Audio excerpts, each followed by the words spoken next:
Bwe tweyongerayo nga tukyakutindiza eggendo erya nnakyemalira w'eggwanga lya Sudan eya Khartoum Omar Hassan Bashir olunaku olwaleero tukuleetedde engeri gy'azze nga yeesimbawo ku bukulembeze bw'eggwanga lino nga tavuganyiziddwa era nga tukuleetedde n'engeri gye yateeka omukono ku ndagaano ey'emirembe n'eyali Ssaabayeekera kati omugenzi John Garanga.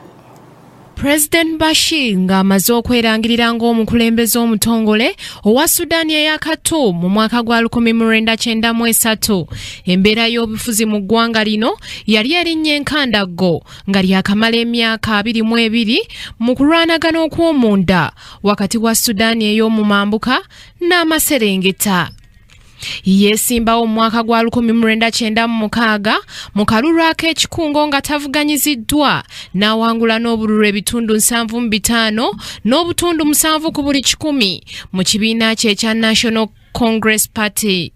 Mu mwaka gwa 1999 yakkiriza okuwandiika mu mateeka ebibiina by'obufuzi ebirala byonna bye yali aweze. Mu mwaka gwa 2000 yaddamu ne yeesimbawo nga tavuganyiziddwa n'awangula n'obululu ebitundu 86 n'obutundu 5 ku buli 100 nga bangi bagamba nti akalulu kano kabbibwa nga n'ababaka abaali mu kibiina kye balondebwa 355 ku bifo 365 nga Al Hassan Turabi ye yali ssentebe w'olukiiko lw'ekibiina kya National Congress Party.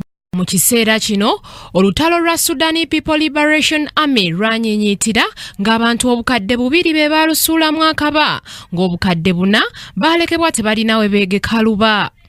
Ebyavaako olutalo lino bikyatankanibwa ng'abamu bagamba nti nkaayana za ddiini, abalala okugaziya ensalo zaabwe nga n'abandi bya bugagga bya mu ttaka n'okusingira ddala amafuta. Mu kiseera kino Sudan People Liberation Army ye yali mu mitambo n'okutwala amatwala amangi omwali Equatorio, Bahar Ghazal n'amambuka g'omugga Nile. Ekisanja kino ekyamala emyaka 5 mu mwaka ogwa 2005 yakkiriza okukola endagaano ey'emirembe n'aba Sudan People Liberation Army era ng'ennaku z'omwezi lumu omwezi ogwa Gatonnya yatuula ku mmeeza emu n'eyali Ssaabayeekera John Garanga eyali ayagala Sudan ekutulwemu ebitundu 2 ne bateeka omukono ku ndagaano ey'emirembe nga kino kye kyaleetawo akalembereza mu ggwanga lino newankubadde ng'enkolagana ye ne munywanyi we eyali ssentebe w'ekibiina kya National Congress Party Al Hassan Turabi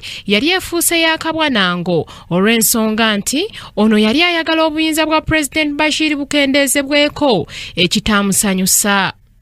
Olunaku olw'enkya tugenda kukuleetera engeri ekisanja kye kyaddako gye kyatambulamu.